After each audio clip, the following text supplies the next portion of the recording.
Hey, Jimmy, there's a question I've always wanted to ask you. How come whenever we're in outer space, we don't gotta wear helmets? Good question, Sheen. And the answer is quite interesting. You see...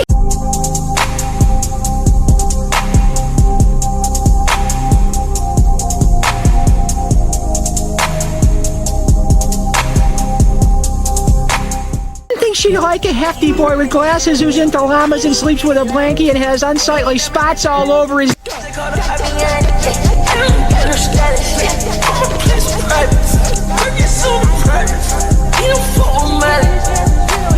And it's Mr. Wheezer to you. To the lab, dim-witted assistant.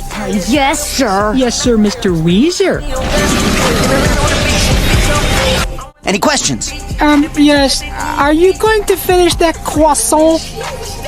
Knock yourself out.